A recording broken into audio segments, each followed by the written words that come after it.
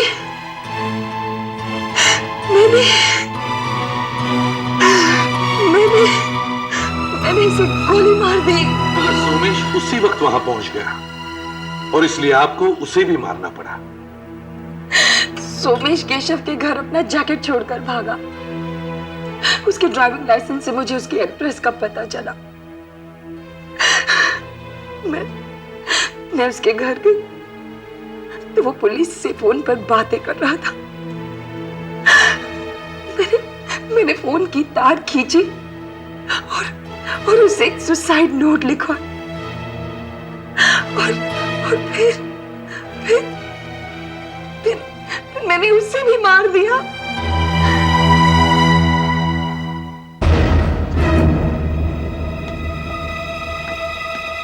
अच्छा हुआ तुम आ गए सुधीर। आज तबीयत काफी खराब लग रही है। मैं थोड़ी देर आराम कर लूंगा। अरे यार तुम कोई अच्छी सी दवाई लेकर आराम कर लो ना। हाँ ले लूंगा यार। तुम अभी रिसेप्शन पे चले जाओ। कोई आ गया तो प्रॉब्लम हो जाएगी। मैं कल सुबह जल्दी आ जाऊंगा। अरे अब इस समय यहाँ कौन आएगा यार। चल तुझे छोड़ देता हूँ नुक्कड़ तक। चल।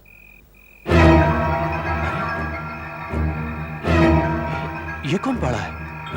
लगता है कोई शराब पीकर गिरा हुआ है। अरे बेवड़े लोग भी अजीब होते हैं यार। जहाँ गिरे वहीं सो जाते हैं। ए भाई उठ। ए हीरो उठ। हेलो उठो उठो। इसने काफी शराब पी रखी थी क्योंकि काफी बदबू आ रही है। अच्छा ये बताइए आपने लाश को छेड़ा तो नहीं है? नहीं साहब।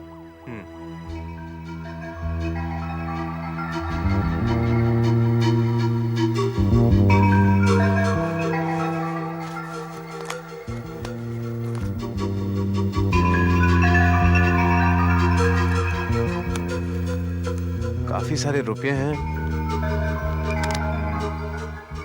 लेकिन कोई नाम या पता नहीं है।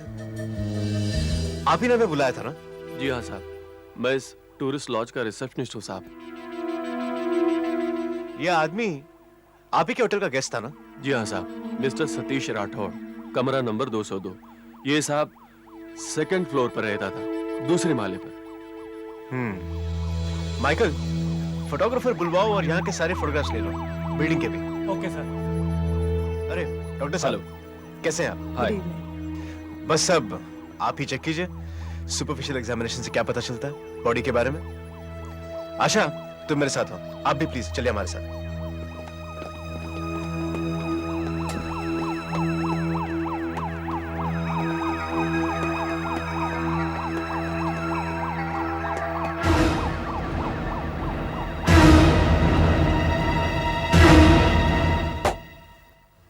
सतीश राठौड़, बैंगलोर का रहने वाला है।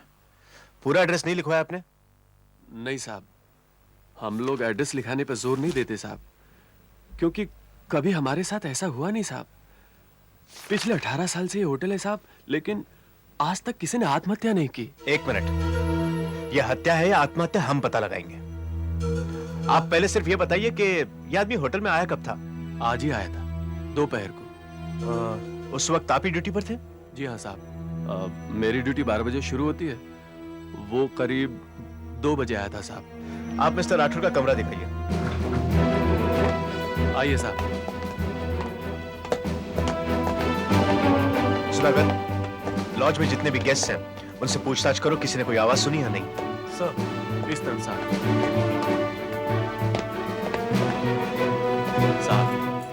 ये रहा कमरा नंबर 202।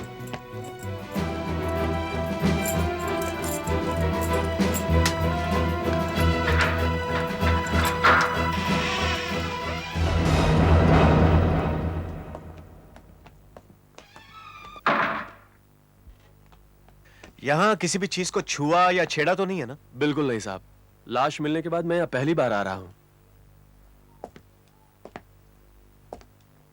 खिड़की तो उस तरफ है ना? हाँ साहब, उधर ही है। आशा, सर। बाथरूम चेक करो। Yes sir.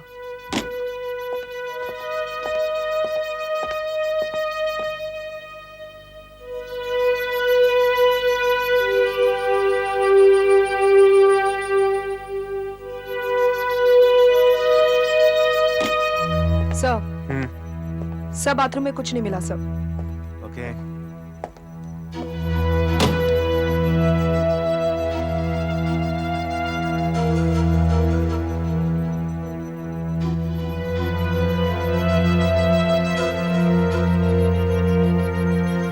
सिर्फ एक ही जोड़ी कपड़ा है, इसका मतलब है वो ज्यादा दिन रुकने वाला नहीं था। ऐसा कुछ नहीं इस बैग में जिससे पता लग सके कि वो आदमी कौन था। अजीब बात है, ना कोई आईडी कार्ड, ना क्रेडिट कार्ड, ना ड्राइवर्स लाइसेंस। सर, कपड़े भी काफी महंगे हैं, लगता है किसी अमीर खानदान का था। आशा, तुम उस टेबल पे चेक करो, ड्रॉवर्स में। Right sir.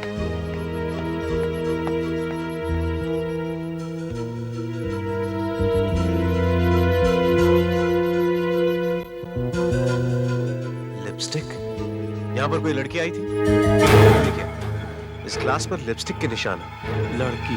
हाँ साहब, एक लड़की आई थी करीब 11:30 बजे।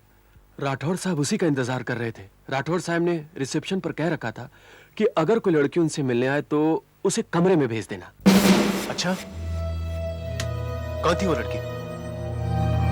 पता नहीं साहब, उसने नाम तो नहीं बताया, लेकिन देखने में एकदम मेम साहब लग रही थी। लाल रंग का स्कर्ट, लाल कमीज पहनी थी, बस इतना ही मालूम है साहब। अच्छा मिस्टर मनोहर, ये बताइए कि वो लड़की होटल में से कितने बजे गई होगी? 15 मिनट बाद चली गई साहब। अच्छा सर, ये देखिए। ये कागज आपके होटल का है? भगवान जाने साहब, नहीं, होटल का नहीं है। कंगन? सर, इस पे एम लिखा हुआ है। सर, ये कंगन यहाँ क्या कर रहा है? ये कागज भी शायद इसी का है। अच्छा मिस्टर मनोहर, आपके हिसाब से मिस्टर सतीश राठौड़ काफी परेशान लग रहे थे। क्या आपकी उनसे कुछ बात हुई थी? मेरी उनसे 2 बार बात हुई थी साहब, और दोनों ही बार उन्होंने मुझसे ड्रिंक के बॉटल्स मंगाए। आपका मतलब है 2 बोतलें? जी हाँ साहब। पहली बार जब उन्होंने ऑर्डर दिया तब करीब 7 बज रहे थे। वो खुद ही नीचे आए थे। उन्होंने फोन किया था और फोन पर एक अजीब सी बात की थी साहब। नंबर मैं कब से ट्राई कर रहा हूँ, मिल नहीं रहा, जरा मिला दीजिए। नंबर क्या है सर? 33 33 111 111 43 43। एक मिनट सर। हाँ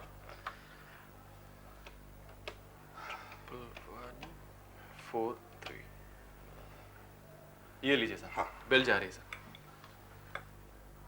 हेलो। हाँ हाँ मैं गोवा में ठीक से पहुंच गया हूँ। हाँ बस अभी नहाने के लिए जा रहा था, उसके बाद मुझे मीटिंग में जाना है, सोचा तुम्हें फोन कर लूं। हाँ क्या? हाँ, तुम बोलो, तुम्हें क्या चाहिए गोवा से? हाँ ये आदमी झूठ क्यों बोल रहा है? नंबर यहाँ का। ये बंबई में और फिर कह रहा गोवा पहुंच गया हूँ। लेकिन एक बात मेरी समझ में नहीं आई कि अगर वो मुंबई में ही था तो फिर उसने ये क्यों कहा कि वो गोवा में है? पता नहीं साहब, मैं तो खुद ही बहुत हैरान हो गया। मैंने एक सोचा मिनट, कि आपने दूसरी बोतल कब भेजी?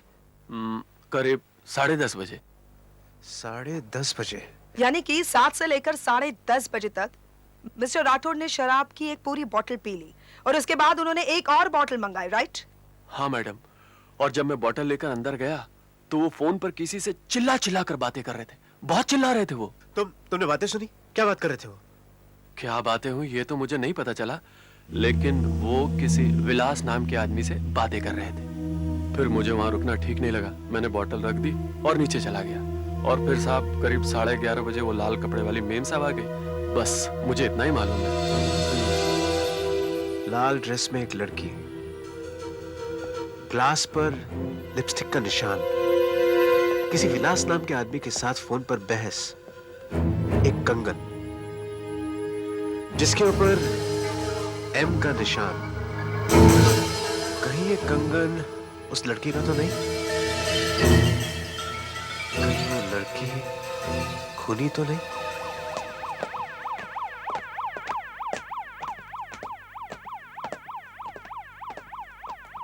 हाँ डॉक्टर साहब। या वीरेन कम। पता चला? हाँ ये ऐसा लगता है लाश अभी अकड़ना शुरू ही हुई है। ये देखो, ये इसका मतलब ये आदमी लगभग 3 घंटे पहले मरा होगा। अभी 2 बज रहे हैं, यानी इसकी मौत कोई 11 साढ़े 11 बजे के आसपास हुई है। अच्छा डॉक्टर साहब, क्या आप यकीनन कह सकते हैं कि आदमी ऊपर से ही गिरा? दिखता तो ऐसा ही है, बॉडी की पोजीशन भी यही बताती है। और ये देखो, ये इसकी टांगे पूरी तरह से टूट गई हैं, मल्टीपल फ्रैक्चर है। ये देखो सब टूट गई है। एक बात है जो बहुत अजीब है, ये देखो यहाँ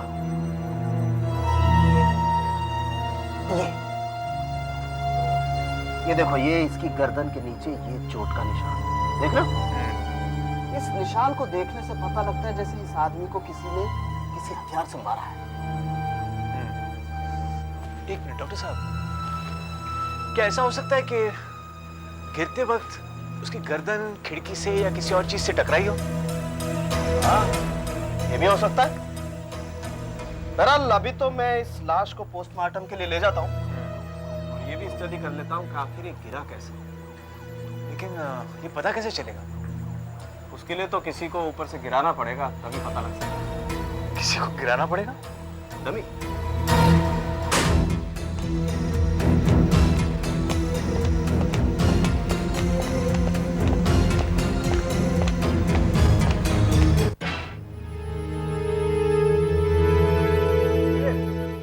अगर मिस्टर राठौड़ ने आत्महत्या की थी तो नेचुरली पहले उन्होंने अपने पैर खिड़की से बाहर निकाले होंगे, फिर जंप लगाया होगा।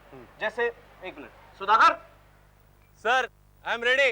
हाँ, इस बॉडी के पैर थोड़े बाहर निकालो। ये सर। और थोड़े। सर। हाँ, अब फेंको। आपका मतलब? एक मिनट वीरे, हमें अच्छी तरह से पता है कि उस रोज रात को मिस्टर राठौड़ ने बहुत ज्यादा शराब पी रखी थी। सुधाकर, रस्सी फेंको, इसे वापस खींचो, रस्सी को बांधो। तो यह भी तो हो सकता है कि नशे की हालत में खिड़की से बाहर झांकते वक्त वो फिसल गए हो और गिर गए हो। देखो मैं बताता हूं। सुधाकर, तैयार हो?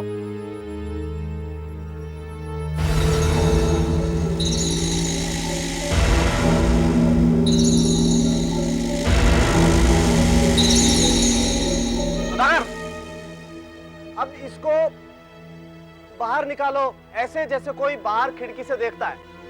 सर। हाँ, थोड़ा आगे। ये सर। और आगे। हाँ, गुड, वेरी गुड। हाँ, फेंको।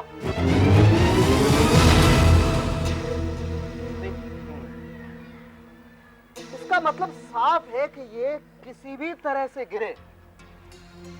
इसकी गर्दन के नीचे यहाँ पीठ पर कोई चोट लग ही नहीं सकती। देखो देखो, अगर हम बिल्डिंग को गौर से देखें तो बिल्डिंग के बाहर कोई ऐसी नुकीली चीज हमें दिखाई नहीं देती जो इसके शरीर से टकराए और इसके यहाँ पर ये चोट लगे। एक और बात, हमें अच्छी तरह से पता है कि इसकी पैर की हड्डियां पूरी तरह से टूट चुकी हैं। इसका मतलब साफ है कि नीचे गिरते वक्त पहले इसकी टांगे जमीन से टकराई। चाहे ये आदमी ऐसे मुंह के बल गिरे, ऐसे गिरे, या इस तरफ गिरे, या ऐसे पीठ के बल गिरे, ये ऐसे, इसकी गर्दन के नीचे कोई चोट लग ही नहीं सकती। नंबर मिला आपको? जी हाँ, ढूंढ रहा हूँ, 1 मिनट देता हूँ मैडम। रजिस्टर में ही लिखा हूँ, पर शायद किसी कागज पे लिखा होगा।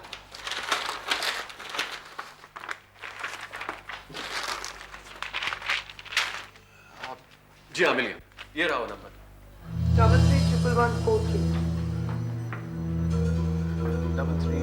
331143। हेलो, 331143। जी हाँ। मैं इंस्पेक्टर वीरेन बोल रहा हूँ फ्रॉम सीआईडी। कहिए। मैडम, आप किसी सतीश राठौड़ को जानती हैं? बेंगलोर का रहने वाला। नहीं तो। मैडम देखिए, उसने इसी नंबर पर आपको फोन किया था करीब कल 7 बजे, और उसने कहा था कि वो गोवा पहुंच गया और नहाने के बाद वो मीटिंग में जाने वाला है। क्या कीजिए? जी हाँ, फोन तो आया था, लेकिन वो मेरे पति का था, आशीष का। आशीष? हाँ, मगर आप ये सब क्यों पूछ रहे हैं? आप कहाँ से बोल रहे हैं? आप कहीं गोवा से तो नहीं बोल रहे? क्या हुआ है आशीष को? आशीष आपका पति? आशीष मेरे पति थे, लेकिन ये सब क्या हो गया? वो कह के गए थे गोवा जा रहे हैं, लेकिन उस होटल में कैसे पहुंच गए? मिसेस खन्ना प्लीज संभालिए अपने आप को। हम भी तो पता लगाने की कोशिश कर रहे हैं कि ये सब कैसे हुआ। आइए, आप मेरे साथ आइए, चलिए। विठल जी, मैं आपको डिस्टर्ब तो नहीं करना चाहता था, लेकिन फिर भी आपसे कुछ पूछताछ करना चाहता हूँ। बाबा! बेटे शांत हो जाओ, शांत हो जाओ बेटे, शांत हो जाओ, शांत हो जाओ। मिसेस खन्ना आइए, आप मेरे साथ चलिए। मैं आशीष का ससुर हूँ। रश्मि मेरी बेटी है, ये मुकेश आशीष का खास दोस्त और कलीग। आपको जो कुछ पूछना आप मुझसे पूछिए। मेरी बेटी रश्मि इस वक्त कुछ भी कहने की स्थिति में नहीं है। विठल जी, आपको क्या लगता है ये सब कैसे हुआ? मेरे तो कुछ भी समझ में नहीं आ रहा। आशीष कल सुबह घर से गोवा जा रहा हूं कहकर निकला था। उसका फोन भी आया था, उसने बताया कि वो गोवा पहुंच गया है। पर आप कह रहे हैं कि वो गोवा गया ही नहीं। उसे झूठ बोलने की क्या जरूरत थी? अच्छा, आशीष की किसी विलास नाम के आदमी के साथ होटल के कमरे में से फोन पर बहस हुई थी। क्या आप किसी विलास को जानते हैं? जहां तक कि मुझे मालूम है, आशीष किसी भी विलास को नहीं जानता था। अच्छा। आप इस कंगन को पहचानते हैं? ये देखिए, इस पर M लिखा हुआ है। आप में से किसी का तो नहीं है? देखिए।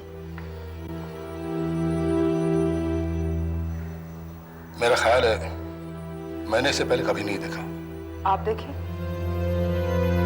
क्या आशीष की मौत का इससे कोई संबंध है?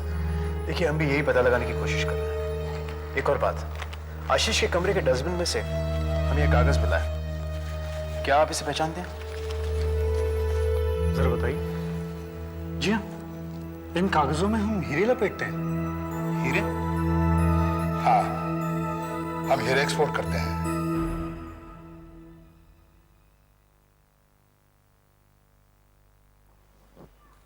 हमारे सेफ में से सबसे बढ़िया क्वालिटी के ये कोई 40 हीरे गायब है। इस रजिस्टर के अनुसार वो सारे हीरे आशीष ले गया है। आशीष? जी हाँ सर, कल सुबह गोवा जाते समय तकरीबन क्या वैल्यू रही होगी इन हीरो की? इंडियन मार्केट के हिसाब से तकरीबन 5 लाख। जी हाँ सर। आशीष के पास 5 लाख रुपए के हीरे थे, लेकिन वहां होटल के कमरे में से तो कुछ नहीं मिला। इसका मतलब है शायद इन हीरो की वजह से ही उसका खून हुआ। डॉक्टर साहब कुछ पता चला ग्लास पर लिपस्टिक के निशान के बारे में? ये देखो वीरेन, इस ग्लास पर हमें काफी उंगलियों के निशान मिले और ये निशान आशीष खन्ना की उंगलियों के हैं। लेकिन ये जो ग्लास है इस पर सिवाय इस लिपस्टिक के निशान के और कोई उंगलियों के निशान नहीं। इसका मतलब है या तो पीने वाले ने सारे निशान मिटाकर सिर्फ लिपस्टिक छोड़ दिया है, या फिर उसने ग्लव्स पहन रखे थे। वीरेन तुम मुझे थोड़ा टाइम और दो, मैं तुम्हें डिटेल में रिपोर्ट देता हूँ। ओके? समझ में नहीं आ रहा। आशीष 5 लाख रुपए के हीरे लेकर मुंबई के एक होटल में ठहरता है। होटल के स्टाफ के अनुसार उसी रात करीब 11:30 बजे एक लाल ड्रेस में लड़की उसे मिलने आती है। दोनों ड्रिंक्स लेते हैं और ग्लास पर लिपस्टिक के निशान रह जाते हैं, लेकिन उंगलियों के कोई भी निशान नहीं है। लड़की जाने के बाद आशीष मरा हुआ पाया जाता है और होटल के कमरे में से हीरे भी गायब हैं। कौन है ये लड़की?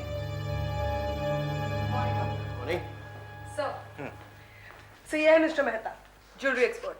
हेलो सर ये हमें इस कंगन के बारे में कुछ बता सकते हैं? हाँ बताइए। सर मैंने इस कंगन को बड़ी बारीकी से देखा है, चेक किया है। ये ज्यादा महंगा नहीं है, ये कुछ 2-2.5 हजार तक का होगा। लेकिन हाँ, इस पर जो काम किया गया है वो मैंगलोरी कारीगर ने किया। अच्छा मिस्टर मेहता, क्या आप बता सकते हैं कि ऐसे कंगन बंबई में और कहां-कहां मिल सकते हैं? ये तो कहना बड़ा मुश्किल होगा, लेकिन हाँ ये मैंगलोरी कारीगर ज्यादातर भुलेश्वर और ठाकुरदार में ही काम करते हैं। हो सकता है कि इस डिजाइन का कंगन हम वहीं किसी दुकान से बेचा गया पाए। अच्छा, थैंक यू मिस्टर मेहता। आशा एक काम करो, ठाकुर द्वार और भुलेश्वर में जितने भी ज्वेलरी की दुकानें हैं सब चेक करो। Yes sir. शायद एक कंगन ही हमें उस लाल कपड़े वाली लड़की के पास पहुंचा सकता है। 18 निकी कॉटेज, बांद्रा वेस्ट। सर हमें आशीष के कुछ मोबाइल बिल्स मिले हैं, शायद उनसे कुछ पता चले। कुछ पता चला? सर इन 3 नंबर्स पे ही ज्यादातर कॉल्स किए गए हैं। एक उनके घर का है, एक उनके ऑफिस का है, और ये तीसरा नंबर ये किसका है? सेम नंबर, काफी बार इस नंबर पर फोन किए गए हैं। सर हमने टेलीफोन एक्सचेंज से पता लगवाया, ये नंबर मिस सलोनी नाम के लड़की का है, बांद्रा में रहती है, 18 निकी कॉटेज।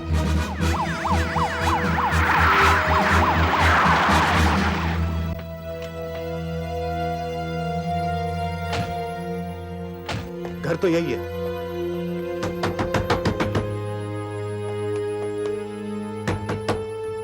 दरवाजा खोलिए, सीआईडी।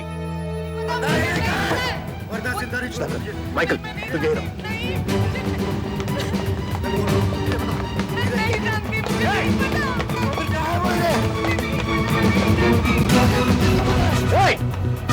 रुक जाओ, वरना गोली मार दूंगा। Drop it now. Stop it, Michael, वहां से।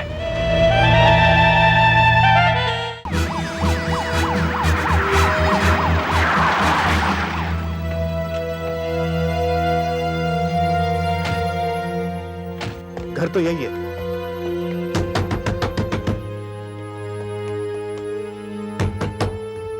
दरवाजा खोलिए, सीआईडी। माइकल तू यही रहो। मैं बोल रहा हूँ। फिर कहाँ है वो हीरे?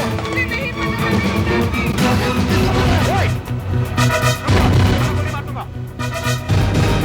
Drop it now. Stop it, Michael, वहां से।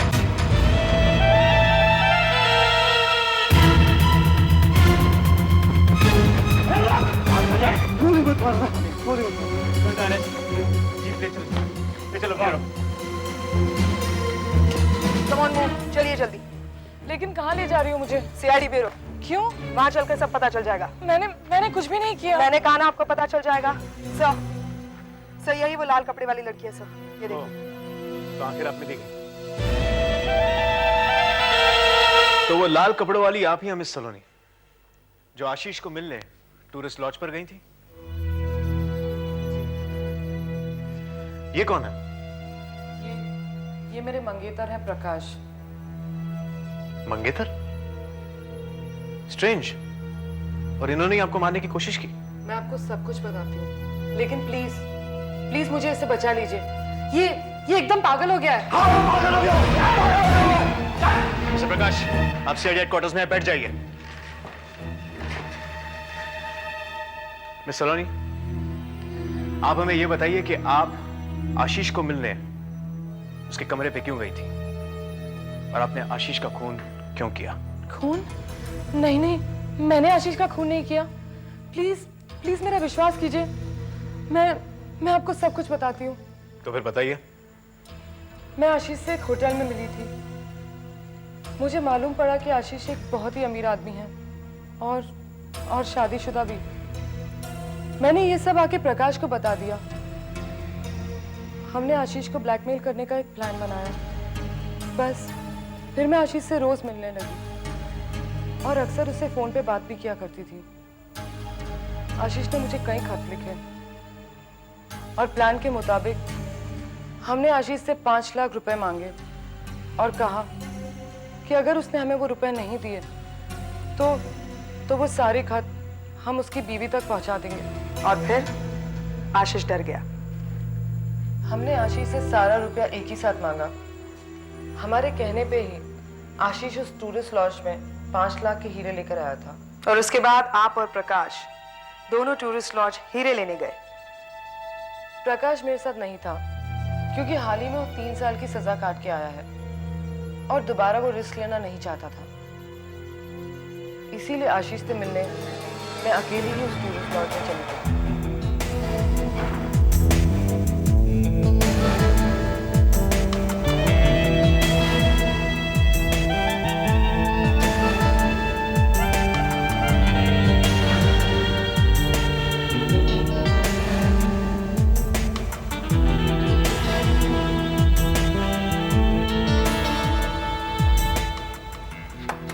आशीष,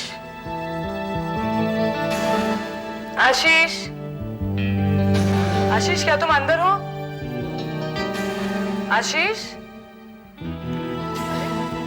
दरवाजा तो खुला है। आशीष, आशीष,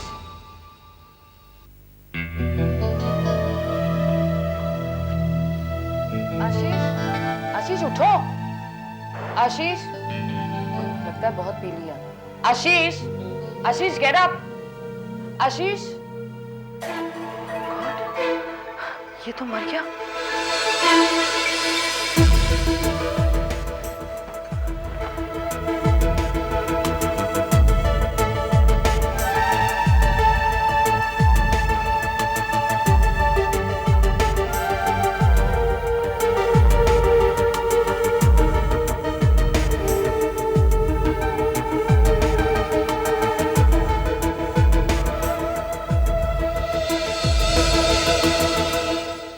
यानी आप कहना चाह रही हैं कि जब आप वहां पर पहुंची तो आशीष पहले से ही मरा हुआ था और हीरे भी गायब थे? जी, मैं वहां से भागकर सीधे प्रकाश के पास गई और मैंने उसे सब कुछ बता दिया, लेकिन ये मेरा विश्वास ही नहीं कर रहा। क्योंकि मुझे मालूम है कि ये मुझे डबल क्रॉस कर रही है और सारे हीरे खुद हड़पना चाहती है। और जब मुझे इस बात का शक हुआ तो मैं लॉज पहुंचा, पर तब तक आप वहां आ चुके थे। इसीलिए तो मैंने मारने की कोशिश भी कर रहे थे। मैं इसे मार नहीं रहा था, सिर्फ धमका रहा था, क्योंकि मुझे पूरा यकीन है कि आशीष का खून इसी ने किया है और हीरे इसके पास ही मिलेंगे। मैंने आशीष का खून नहीं किया है और ना ही वो हीरे मेरे पास है। आप लोग मेरा यकीन क्यों नहीं करते? कहानी बहुत अच्छी है मिस सलोनी, लेकिन एक बात आप भूल गई कि आपने मिस्टर आशीष के साथ ड्रिंक ली थी। ड्रिंक? मैंने आशीष के साथ कोई ड्रिंक नहीं ली। हमें ग्लास पर लिपस्टिक के निशान मिले हैं। मिस सलोनी, झूठ बोलकर कोई फायदा नहीं। आपने आशीष को मारा, हीरे उठाए, वहां से भाग निकली और आप ये कहानी बता रही हैं। बिल्कुल ठीक कह रही हैं आप, इसने ऐसा ही किया है। बहुत चालाक। एक मिनट मिस्टर प्रकाश, हो सकता है कि आशीष का खून तुमने किया। एक मिनट, तुम इनसे पहले वहां पहुंचे, आशीष को मार डाला, हीरे उठाकर वहां से निकल गए और अब तुम इन्हें डबल क्रॉस करने लगे। मुझे लगता है कातिल तुम दोनों में से ही एक है। सुधाकर, माइकल, मिस्टर प्रकाश और मिस सलोनी को गिरफ्तार कर दो। सर, मैंने ठाकुर द्वार और भुलेश्वर में जितनी भी ज्वेलर शॉप थी उनमें से करीबन सारी दुकानों में पूछताछ की है। अभी 5 दुकानें बाकी है सर, और मुझे यकीन है सर उन दुकानों में हमें पता चल जाएगा कि ये कंगन किसका है। ओके, गुड, चलो। तो डॉक्टर साहब। हाँ वीरेन, क्या पता चला? देखो कुछ ना कुछ गड़बड़ जरूर है इस लिपस्टिक के निशान में। अच्छा, और वो क्या? Just a moment.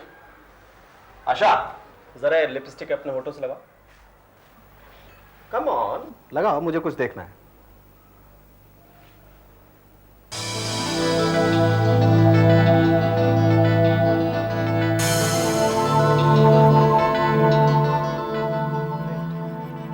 अब इस ग्लास से जरा एक SIP low. Come on.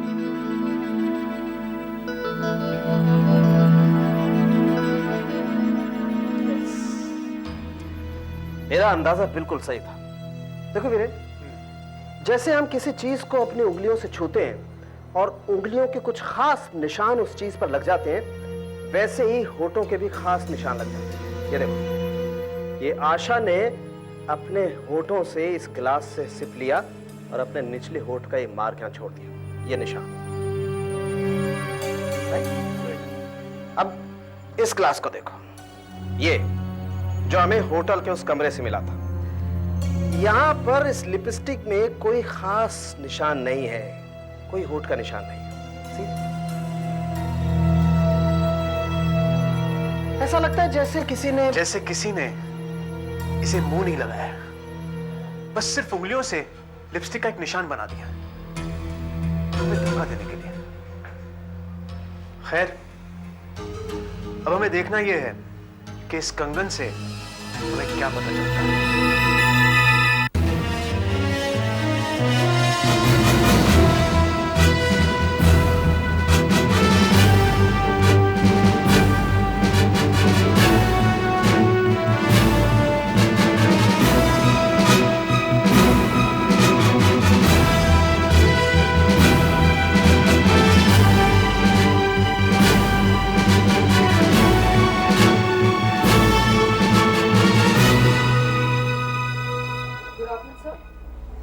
Inspector Asha from CID। Good afternoon. Sir, हम आपसे कुछ बात करना चाहते हैं, कुछ पूछना चाहते हैं। हाँ जी, पूछिए। ये कंगन क्या आपकी दुकान से बनवा गया था? जी हाँ, ये मेरी दुकान का ही बना हुआ है, काफ़ी पॉपुलर है, काफ़ी बिकता है। क्या आप हमें बता सकते हैं कि ये किसने बनवाया था, क्योंकि हम उसे ढूंढ रहे हैं। नहीं जी, ये तो बहुत मुश्किल है बताना, क्योंकि ये काफ़ी पॉपुलर डिज़ाइन है और बहुत ही बिकते हैं। अब देखिए, इस कंगन पर M एनग्रेव किया हुआ है, शायद इससे कुछ आपको मदद मिल जाए। तो कोशिश करते हैं, देखते हैं।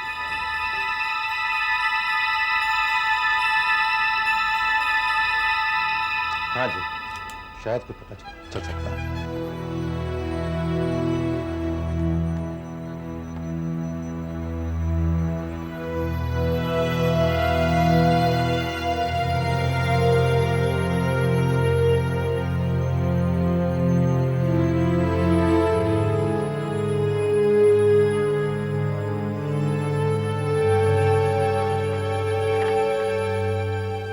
हाँ जी, ये 6 महीने पहले एक कस्टमर ने बनाया था, जिसका नाम है मलिका सेन।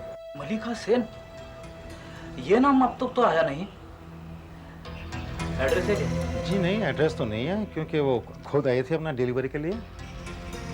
हाँ, और एक बात है कि उन्होंने 1 महीने पहले ये कंगन का ऑर्डर दिया हुआ है। कब एड्रेस लिखवाया था? नहीं जी, इनका एड्रेस नहीं है, इनका फ़ोन नंबर है मेरे पास। क्या है? 611-0233 0233। Hello, hello miss Malika Sen, inspector Asha from CID।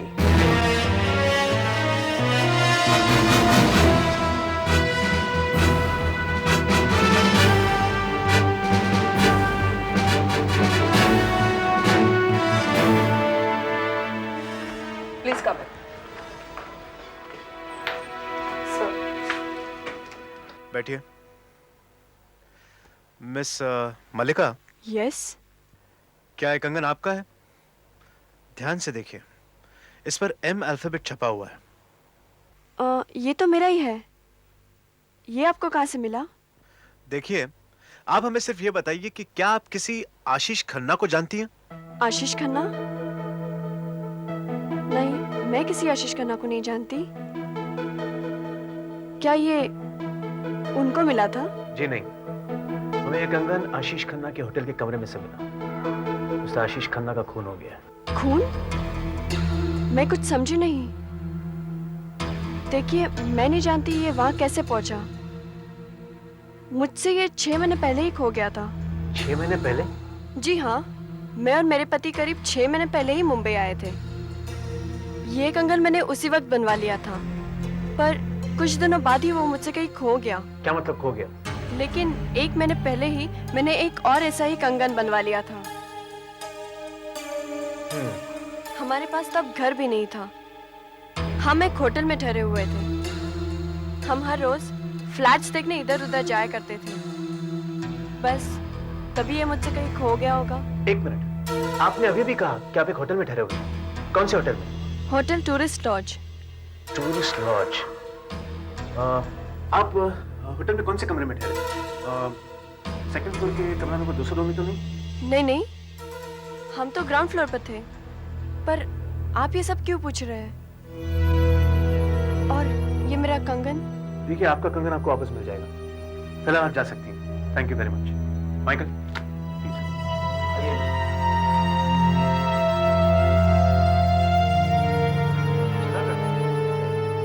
इसे एविडेंस बॉक्स में डाल दो। ओके सर, अगर कंगन 6 महीने पहले ही खो गया था, तो वो आशीष खन्ना के कमरे में कैसे पहुंचा? इंटरेस्टिंग है, लेकिन हमें सारी बातें जोड़नी पड़ेंगी। ये कंगन, ये लिपस्टिक के निशान। सर, हम अब तक मिस्टर विलास के बारे में कुछ नहीं जान पाए। कहीं वो तो...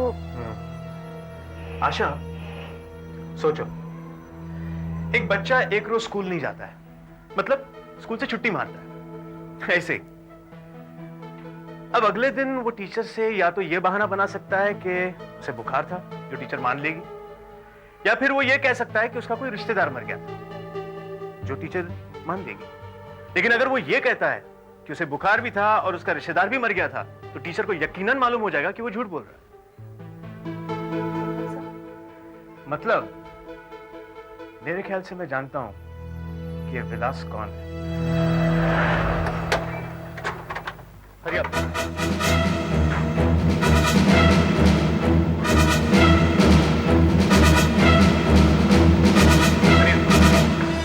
मनोहर कहां है?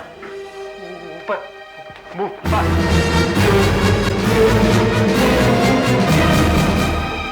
मनोहर, रुक जाओ वहीं। क्या बात है इंस्पेक्टर साहब? कबूल कर लो कि आशीष का खून तुम्ही ने किया है। बोलो, ये आप क्या कह रहे हैं? तुम्हारा खेल अब खत्म हो गया। तुम्ही ने उन हीरो के खातिर आशीष को मार डाला। अब हमें और बेवकूफ बनाने की कोशिश मत करो। देखिए, आप जबरदस्ती कर रहे हैं, और कोई नहीं मिला तो मैं।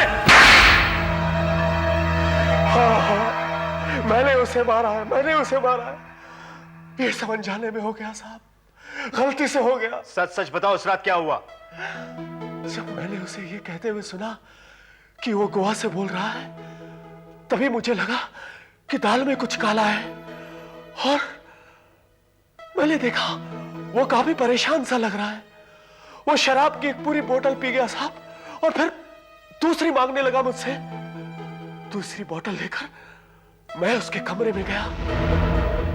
साहब, साहब, साहब, साहब, आपका ऑर्डर लेके आया हूं साहब। साहब। वो शायद उस वक्त गहरी नींद में सो रहा था। जैसे ही मैं बोतल खोलने को हुआ, मेरी नजर सामने पड़े हीरो पर गई। हीरो की चमक ने मेरी आंखों में लालच भर दिया। मैंने देखा वो गहरी नींद में सो रहा था। इतनी सारी दौलत देखकर मुझसे रहा न गया, और मैंने वो हीरे उठा लिए। पर जैसे ही मैं वहां से जाने को हुआ, मेज पर पड़ी चाबी मुझसे गिर गई और वो जाग गया, और हम दोनों में हाथापाई शुरू हो गई। उसने शराब पी रखी थी। मैंने उसे जोर से धक्का दिया। मेज का कोना उसकी गर्दन के पीछे लग गया। उसने शायद मुझे पहचान लिया था। वो फिर से खड़ा हुआ। दोबारा उठकर उसने मुझे पकड़ना चाहा। मैंने उसे धक्का दिया, वो नीचे गिर गया। शांत हो गया था। वो शायद मर चुका था। ये क्या? ये तो मर गया। साहब! आशीष, तभी मुझे बाहर से किसी लड़की की आवाज सुनाई पड़ी। मैं भागकर बाथरूम में छिप गया। आशीष, मैंने देखा लाल कपड़ों में एक लड़की उस कमरे में आई। आशीष, आशीष उठो। आशीष, क्या हो गया तुम्हें? वो लड़की शायद उसे जानती थी। मेरी समझ में नहीं आ रहा था कि ऐसी हालत में मैं क्या करूं। मैंने उसे जान से नहीं मारना चाहा था।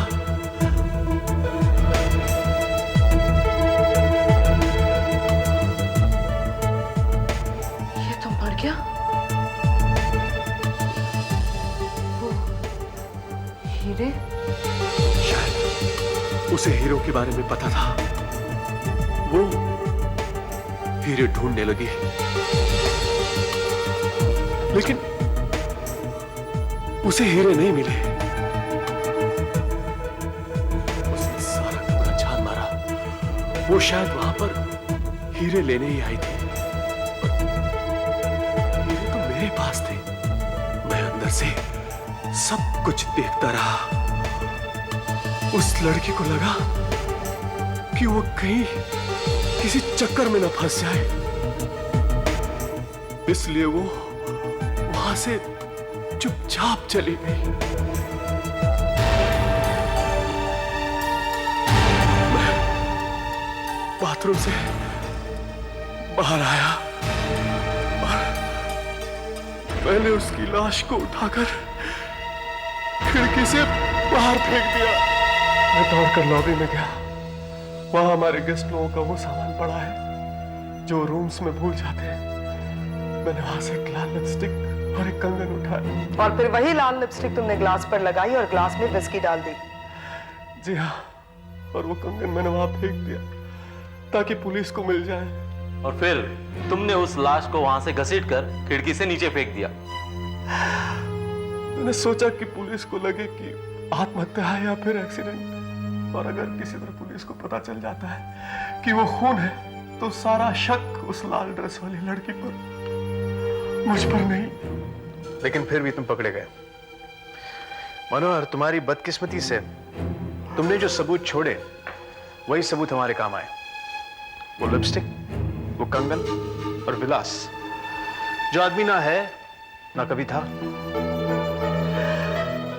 मैं उसे मारना नहीं चाहता था साहब, उसे मारना नहीं चाहता था। मैंने अपनी पूरी जिंदगी में एक चींटी तक नहीं मारे साहब। तो भला एक आदमी को कैसे मार सकता हूं? दरअसल मैं लालच में आ गया साहब। इतने सालों तक मेहनत करने के बावजूद मैं 10,000 रुपए इकट्ठे नहीं कर सका। अचानक इतनी सारी दौलत देखकर मैं पागल हो गया साहब। मेरा दिमाग खराब हो गया। मुझे लगा कि मेरी जिंदगी सुधर जाएगी साहब। मैं वो सारे हीरे लौटा दूंगा साहब। मुझे माफ कर दो साहब। मैंने जानबूझकर उसे नहीं मारा साहब। मुझे माफ कर दो। मनोहर, तुम्हारी थोड़ी सी लालच की वजह से तुम्हारे हाथ से बहुत बड़ी गलती हुई है, जो तुम्हारे लिए बहुत महंगी पड़ेगी। मुझे अफसोस के साथ कहना पड़ रहा है कि हीरो की चोरी और आशीष खन्ना के खून के जुर्म में मैं तुम्हें गिरफ्तार करता हूं।